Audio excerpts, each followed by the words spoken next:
This is Make It Plain. Make It Plain. MIP With Masamela Matfumo. Mark Thompson. Make It Plain. Get woke.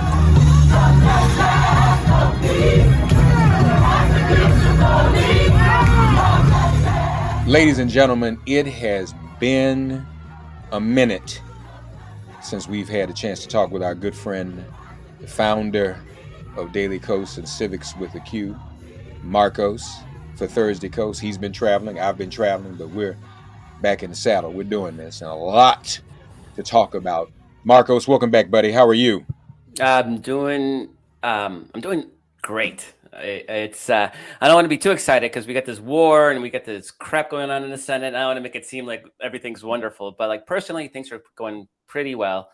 Can't complain, and everybody's healthy and focused on the task at hand. Glad to hear. Let's start with the Senate and the confirmation hearings. The Republicans, so I want to do it in this context too, because you and I have been talking about what the midterms will look like. I'm beginning to think that the Republicans' treatment of Ketanji Brown Jackson might be a motivator to the polls. The way they are attacking her, the way they are screaming at her is very shrill. I think while they see that as mobilizing their base and getting on their social media, getting looks and clicks and likes, I think that might also mobilize our base a little bit more.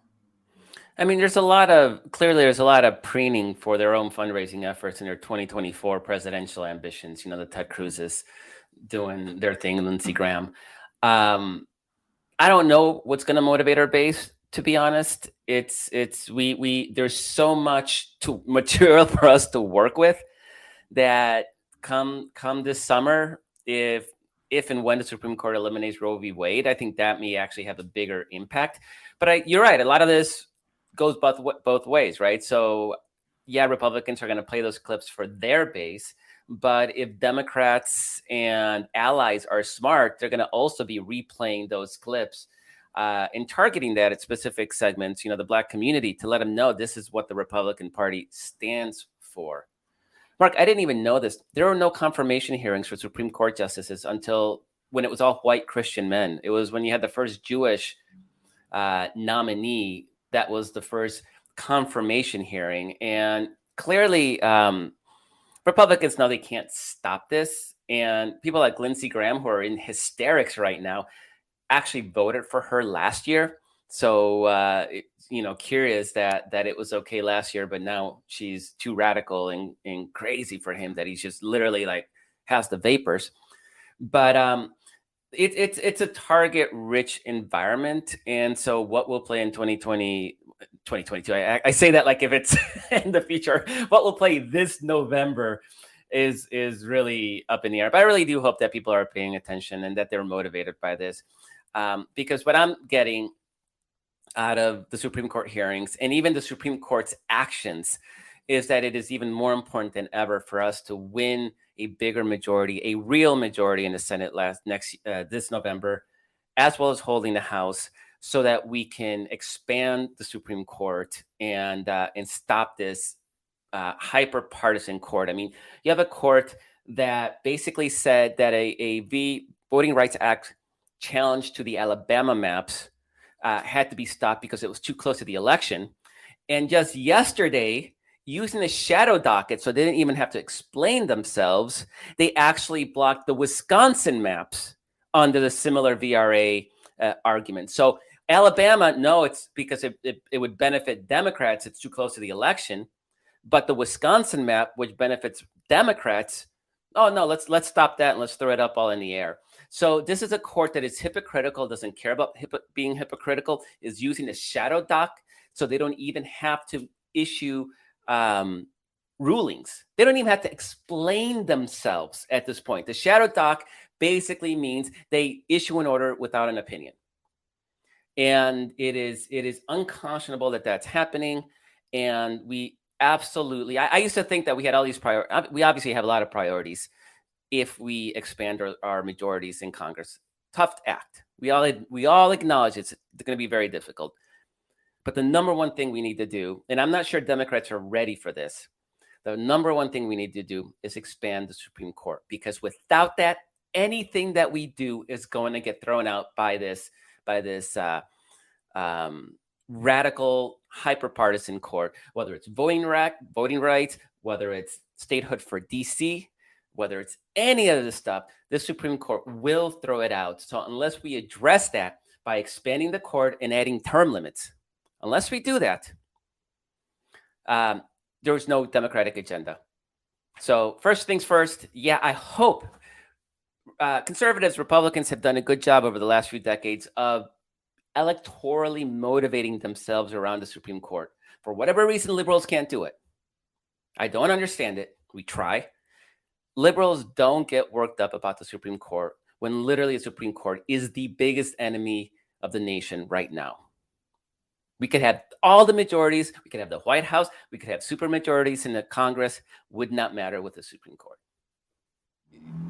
That question came up during the hearings too, how she felt about expansion, and of course she was smart enough not to respond to that. It's not her job anyway. It's not. Well, none of what the Republicans have asked Yeah, of course. was appropriate. Should we have more police? Should we stop murders and rapes in this country?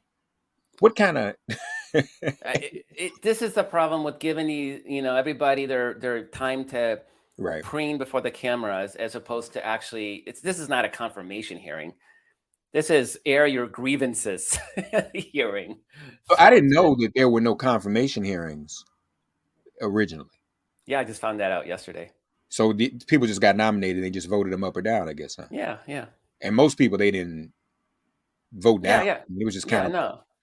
I mean, they're white men, Christians. I mean, they were all part of the same country club. Yeah.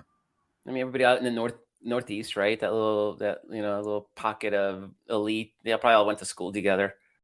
More MIP after this message.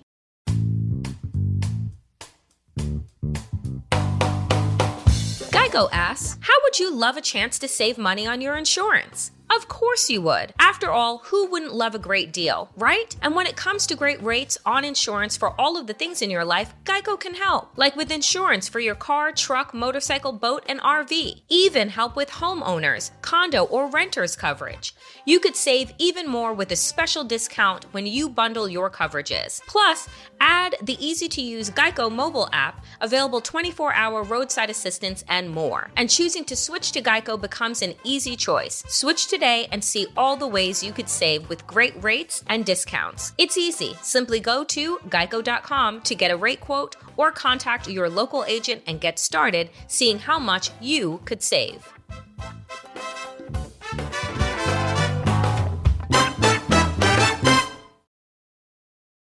But that's why I'm wondering, to your point, you're right. Our side has never gotten excited about judgeships to our detriment.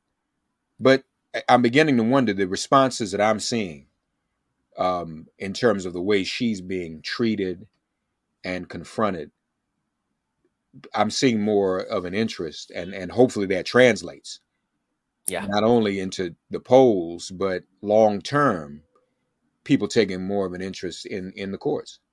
And this is where social media hopefully will help, because it won't be maybe it won't be memory hold, right? And we know that in politics, 6 months is an eternity as far as memory is concerned. But bring the stuff back up again in November. Remind voters what Republicans stand for and how they treat women of color. Because they came in saying, "Oh, we're not going to treat you like Democrats treated Kavanaugh. Like that was terrible." And then they've gone so far beyond Kavanaugh. There was a foundation and basis for the questioning that Kavanaugh received. There's nothing here. The Republicans have nothing, so they're screaming about racist books and CRT and whatever nonsense they could come up with. I mean, there's times where you don't even know what the heck they're babbling about. It's like, what godforsaken conspiracy have they pulled out from QAnon forums and they're blabbing about? It's that nonsensical at times. Well, that's the other thing. What is the fixation with pedophilia? Have you figured that out? I mean, it's almost as if they're projecting, Markos, everybody's involved in pedophilia, or she's covering up pedophilia. She's not prosecuting pedophilia. Hillary Clinton was a pedophile. They were running a pedophile ring out of a pizza joint. What is the right and QAnon's obsession with pedophilia in the first place? Projection, for one. I mean, it's Matt Gaetz and company that are the ones that are engaging in that kind of behavior. But it's pedophilia is like the worst thing possible. So if you want to rally people around like the greatest atrocity possible in this country, aside from genocide, but pedophilia is just so viscerally horrifying that it's a great foundation upon which to build a sort of castle of lies. Yeah, that it's almost understandable that you may see that in QAnon, because they're all gone and crazy, and they're gonna, they're talking about lizard people and the stuff with the clouds, the poisoning with the clouds. Why can't I think of the name of that? But they throw all this stuff out against the wall, and it's just this big massive conspiracy. But it's jumped over to the mainstream Republican Party. That's where things get really dangerous. Yeah. You have been what before I leave Jackson, though, we shouldn't really have any concern about her being confirmed, right? I mean, if we don't have any reason to believe Manchin Cinema will bolt, do we? We haven't seen anything that suggests that they will bolt, and we also haven't seen anything that suggests that Collins and Murkowski will not vote for her. So okay. we can actually lose one of our Democrats as things stand right now. It seems like the votes are not only are they there, but we actually have a little bit of a cushion. Okay, well that's a relief to know. History will be made. The headline at DailyKos, day 3 of obnoxious Republicans for Supreme Court nominee Ketanji Brown Jackson. Another writer, I think it was Aaron Rupar, wrote that Lindsey Graham promised this confirmation hearing would not be a circus, and then he laced up his own clown shoes. So that's what we're dealing with. So you have been writing a great deal about Ukraine and covering that. What's the latest? It appears that Russia may have shot its wad. So I'm gonna I just step back a little bit and just brag a little bit. I think DailyKos has some of the best coverage of the Ukrainian war in the English language, and not only do I have a great number of writers that have been great about it, but there are very few sort of liberal journalists or journalists of any kind that actually have military experience. And I was in the U.S. Army. I was in combat arms. I served as command and control in an artillery unit. So there's a difference between looking at units in a map and then saying things like, right now it's very cliche where amateurs talk tactics, professionals talk logistics, and they don't sort of understand how that translates to what's happening on the ground. I was on the ground. I was I was literally managing logistics for a MLRS missile battery. So I can see what's happening on the battlefield, and I have that practical on the ground experience that even generals do not have. Generals aren't sitting there trying to make sure that their missile batteries are getting ammunition, fuel, mechanical parts, repair parts, mechanics, towing, and medical care, and all of those things, right? That was sort of my job. And it seems it's like the stock boy at the supermarket, right? Nobody thinks about how do you get a supermarket full of food. It's not easy. It's not easy, right? You walk into the supermarket, all the stocks, the shelves are stocked, and God forbid there's a shelf that isn't stocked, right? Your life is almost over.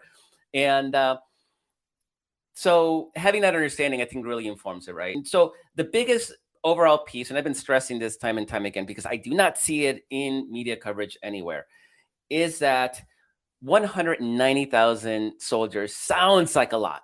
Because everybody thinks, okay, it's about 190,000 people with rifles and tanks and mechanized infantry and artillery, right? They think all these people are shooting stuff.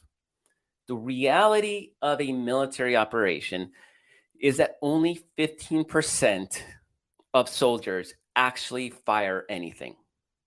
85% are logistics. So in my missile battery, we had 9 missile launchers. 9 missile launchers. We had 54 vehicles supporting those 9 missile launchers.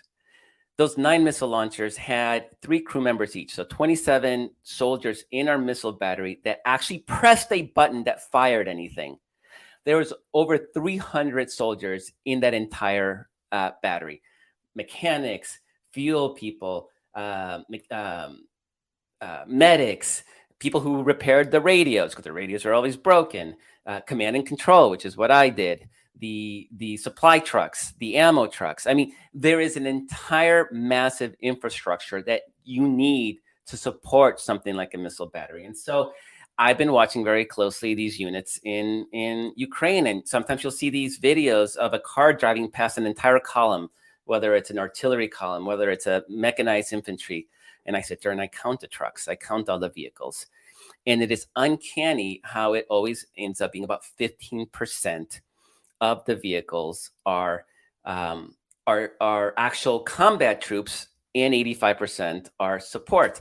And I actually came across a NATO document that really analyzed the structure of Russian units, and it always comes back to the same. A Russian battalion tactical group, that's the main battle unit of a Russian army right now, BTGs. If you look at any map with units, you'll see BTG.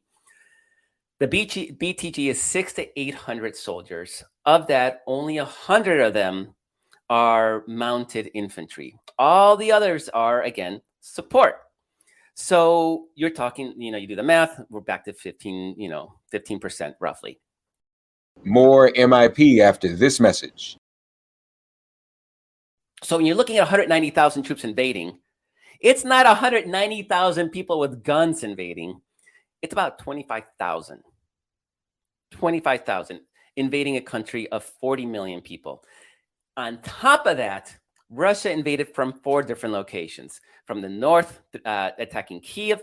From the south, through Kherson, trying to get to Odessa. From the east, the occupied Donbas, separatist region of Ukraine. And from the northwest, which is Kharkiv and Sumy. These are all cities on the Russian border.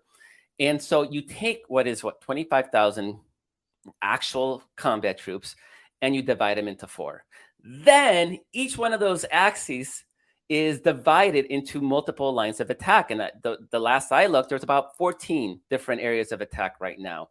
So you're talking about 1,000 to 2,000 troops per line of attack. And then, so if you're wondering, why hasn't Russia taken a single city on its border, not one, where you don't have to worry about supply lines, right? Everybody's talking, supply lines, Russia's supply lines. Yeah, supply lines are a problem.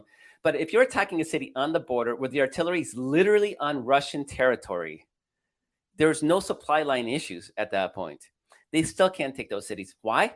Because they got like 1,000 troops trying to take cities of 500,000.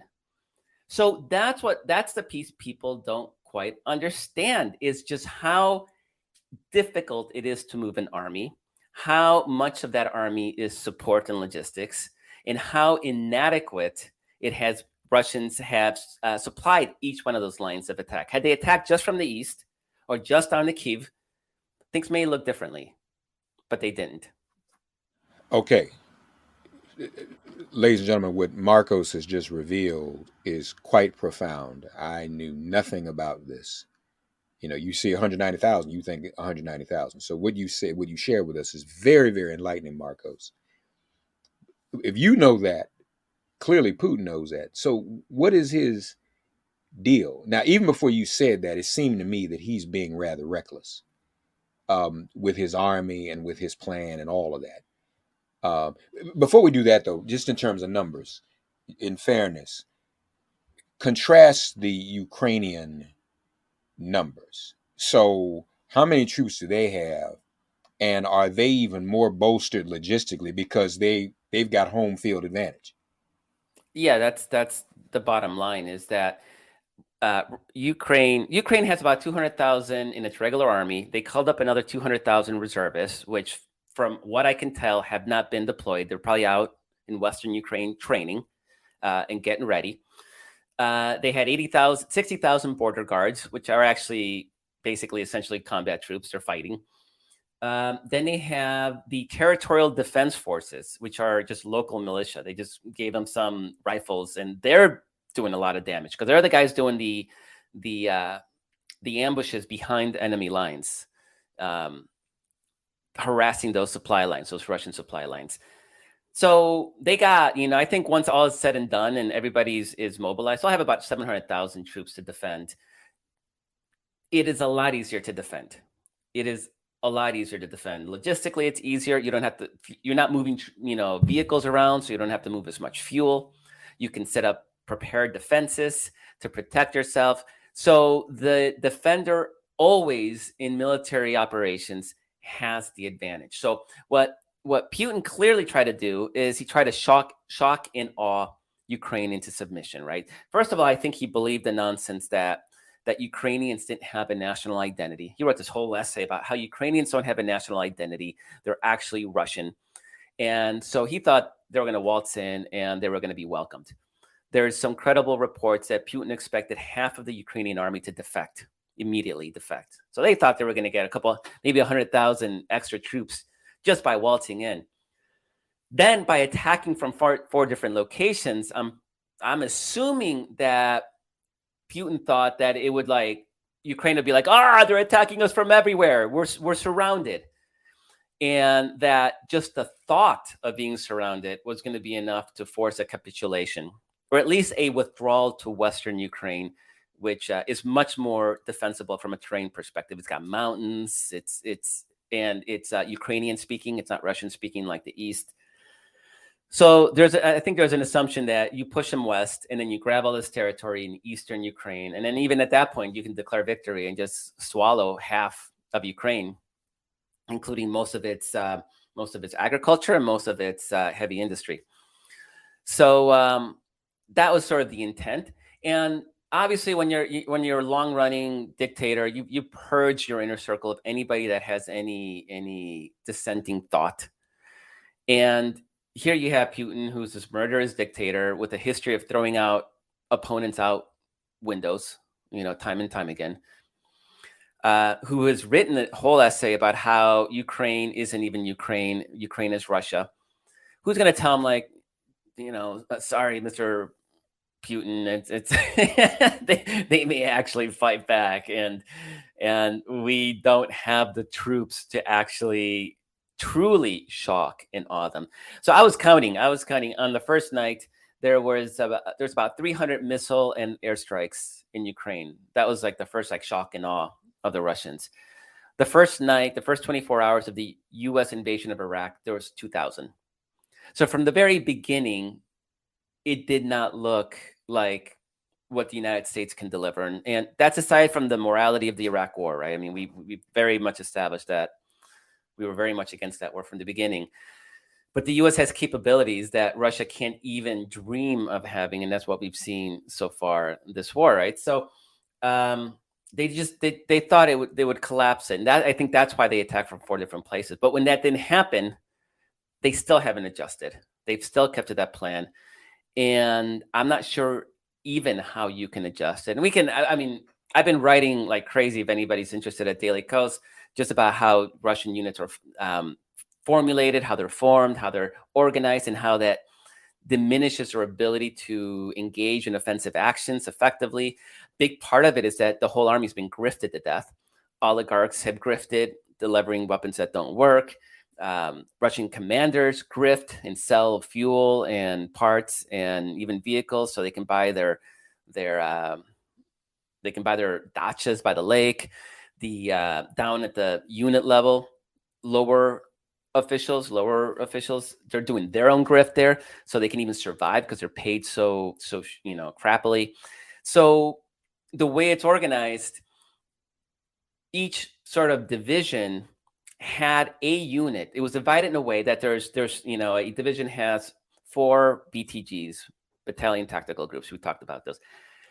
You could keep one in great condition. So if it got shipped off to Syria, or if it got shipped off to one of the former Soviet republics, You can say like, yeah, we still have a working military, but the other 3 were totally bereft of parts and supplies and stuff, because that was where the grift was happening. And it was designed this way on purpose to enable that grift. And now you send all of them into Ukraine, and they're under-resourced, under-fueled, I mean, you're seeing new troops showing up with World War I era machine guns. World War I, not 2, 1. 100-year-old weapons on the front in Ukraine. So that is how pathetic the Russian army is. And so Putin thought he was going to show the world how, Putin was pissed off because the U.S. was reorienting itself against China. Like China was the real threat. And Putin's like, no, Russia's still number 2 in the world. And we are the counter to the United States. And all they're showing is that it's really sad and pathetic, and they've grifted themselves into irrelevancy. And if they didn't have a nuclear arsenal, they'd be nothing. So, I mean, again, he's made a fool out of himself. He's exposed what he isn't. So what was the real purpose or the agenda? Did he really think he could do something? Oh, he thought so. Yeah.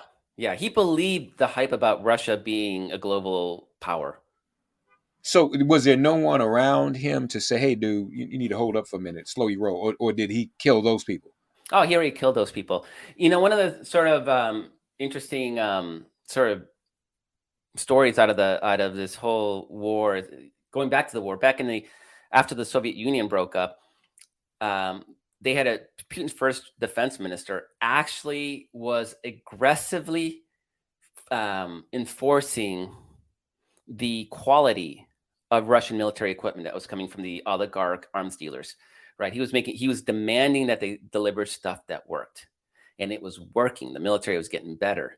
Problem is, oligarchs didn't like that, right? Because it's kind of hard to skim when you have to deliver what you're getting, what they're paying you for. So they had him ousted. And then the new guy came in, the guy who was the defense minister today. He's been around for 20 some years. And you don't get to hang around for 20 some years in the Kremlin unless you're doing everybody's bidding, right? And so he was more than happy to look the other way as the oligarchs delivered crap equipment to the Russian army. And one place that we're seeing it right now is the Russian Air Force. They're supposed to have 3,500 aircraft. And we're seeing them fly maybe 30 sorties over Ukraine every single day. I mean, it is unbelievably pathetic how absent the Russian Air Force. And that's one of the big mysteries of this war is what happened to the Russian Air Force. I'll tell you what happened to the Russian Air Force. They don't have fuel because they sold it for vodka. The planes don't fly because they were delivered crap equipment. And the stuff that they did have, they don't have the parts for. So every day, if you look at the chart, there's charts of showing how many sorties every day, and it's on a downward trajectory. They can fly less and less planes every single day. There is no Russian Air Force, and that is one of the biggest shocks of the war, because they spent a lot of money supposedly modernizing that Air Force. And these, on paper, they have a what's called a near peer Air Force. That means somebody that can actually challenge the United States on paper. Not anymore. So now, I can't let that go by. You said that they sold some of the Air Force for vodka. Oh, yeah. So I think you need to kind of explain that to us. They have a shortage of vodka? Or, I mean, what? They get paid so little, and their lives are such shit, that vodka is the escape. It's so they will literally drink. They will sell diesel. It was happening in Belarus when they were doing their military exercises before the war, where there was talk about how they were selling their diesel in the black market in order to have money to buy. And they don't say what they're going to buy, but they're going to buy vodka and other things, right? But vodka. It's so bad. Mark, one of the funniest pictures I saw out of the war was a captured artillery cannon. And there's literally a sign on it that says, "Do not drink the antifreeze, it will kill you." They literally had to put that sign under vehicles because their troops are so, I don't know if they're alcoholics or they're dumb, or because this is the lowest underclass of Russian society. They're not sending the elites from Moscow, right? This is from the hinterlands, mostly minorities. Last I saw, ethnic Russians were only about 15% of the casualties in Ukraine, right? So Putin's not sending the Moscow, Russian Russian people to it. He's sending Chechens, and he's sending Tartars, and he's sending all out from the far east of the country, and yeah. So whether it's stupidity, ignorance, or they're just addicts or whatever, they will literally drink the antifreeze to get high, drunk, whatever that does. Apparently kill you, because they have to put signs that say do not drink it. But they would actually, and this has been a story time immemorial. In Soviet times, they talked about how the Russian, the Soviet Air Force had trouble going airborne because the troops would actually drink the de-icing alcohol out in Siberian airfields. It's unbelievable. But we've also heard that some of these troops, and this is a valid follow-up question, I think, based on what you described. Some of these jokers went into Ukraine and claimed they didn't know what they were going there to do, and immediately surrendered, didn't they? Yeah, a lot of them did. But you can actually see the difference when they first went in. If you look at video from the first week of the war, you see Ukrainian civilians going up to Russian soldiers and yelling at them. Because these Russians were told they were going in there, they were going to be greeted and with flowers, and it was a peacekeeping mission. And so you had all these videos of civilians going up and yelling at Russian soldiers, and these Russian soldiers were always like a little surprised and a little taken aback. And you don't see that anymore. You can't be a civilian and just walk up to a Russian tank anymore, which is what they were doing at the beginning. Now they shoot you. Now they're like, okay, this is actually a real war. So you can even see by the behavior of those invading Russian troops that they had no idea they were actually walking into a war zone. And clearly, I mean, that does a couple of things. One is they're not prepared to defend themselves as well. So it probably led to a great number of early casualties. Probably helped Ukraine, because had they been in a more combat state of mind, they might have, you walk in, if you're a cop, you walk into a house, you think there's somebody in it, you're going to walk differently than if you think there's people in there with a gun, right? It's just a different frame of mind, awareness, the way you hold your weapon, all those things. You just approach it differently. But second of all, they don't know why they're there. They haven't been given the reason. So that's where morale comes in. And right now there's an operation northwest of Kyiv where Ukraine is trying to cut off one of the main spearheads of the Russian invasion. And it's making some headway. And this is sort of critical, because if you do that, you cut off your supply lines. The idea then isn't you're going to fight. You're going to try to, fight. Is you go in there and you basically say, all right, guys, you surrender and you give us your equipment and you walk away and we give you some money. They're paying $10,000 right now for a tank, to any soldier that surrenders a tank. And it's happened at least once that we know of. So either you surrender or you're going to die. And what are you going to die for? And that's sort of the difference. If you know what you're dying for, if you're Ukrainian, you're sitting in Mariupol, right? This is the city in the Azov Sea that is surrounded and will fall at some point soon, unfortunately. You know what you're dying for, and you're willing to die for that. Russians don't have that. They don't have that cause to say my life is worth. I mean, there's Nazis. I mean, they can see that there's no Nazis. I mean, they are on the ground. Where are the freaking Nazis?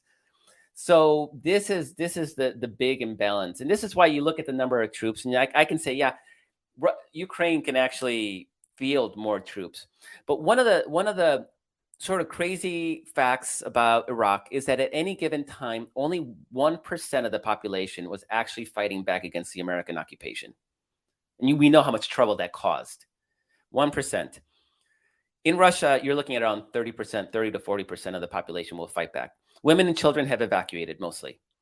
The men have been left behind, and the men are fighting back. And a lot of women. I don't want to discount that too. A lot of women. But you're talking the mass of the Ukrainian people are fighting back. And again, they're under-resourced. They don't have enough troops. And this is why Russia's now just bombing cities into rubble. Because they can't actually take them with their troops. They don't have enough troops. They have a lot of artillery, though. That they have. Lastly, how does this end? And what is Putin's end game? Where is this headed? So this is where people this is what people don't like to hear, is there is a scenario where Ukraine can take back land lost up to the pre-war boundaries. So we're we can get back to the status quo. A lot of people dying to get us to where we started on March 24 when Russia invaded. Ukraine does not have the troops to go on the offensive in Crimea, which is Russian held, or the separatist Donbas region. It just does not have the offensive weapons. That is aircraft, missiles, and tanks, and most of the weaponry that's coming in from the West is very specifically labeled defensive. You will see that underlined by almost every arms shipment. U.S. is sending Ukraine defensive weapons, and that is a signal to Russia that there's a line there. We're not actually giving them the ability to go on the offensive. We're giving them the ability to defend themselves. If you mass your forces to attack, then that makes you open to slaughter by Russian artillery, missiles, and whatever aircraft they can muster up. And Ukraine's a very flat, open territory. So it is incredibly difficult. So at that point, Zelensky would have to commit to losing tens of thousands of his own troops for what? For Donbas and Crimea, right? And maybe that's important enough for him and the Ukrainian people. It's not for me and you to decide that, or for anybody else to decide that. But the reality is that the longer the war lasts, the more the Ukrainian economy crashes, the more that more civilians are gonna die. And so at some point, my suspicion is that we are, the best case scenario for both sides is that we just go back to the status quo.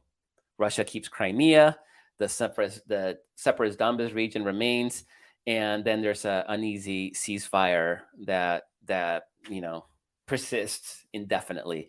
And people don't like to hear that because everybody wants Putin to be in The Hague and being prosecuted for war crimes, right? Who doesn't? After the horrors that we have seen.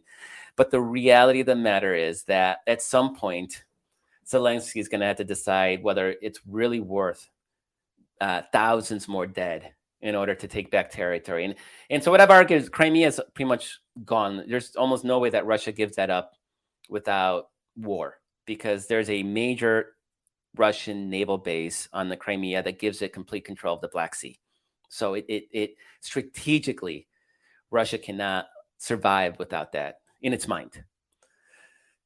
The Donbas region, which is a separatist region, is an economic basket case. So I'm arguing for the East German model. Like, let them have their autonomy.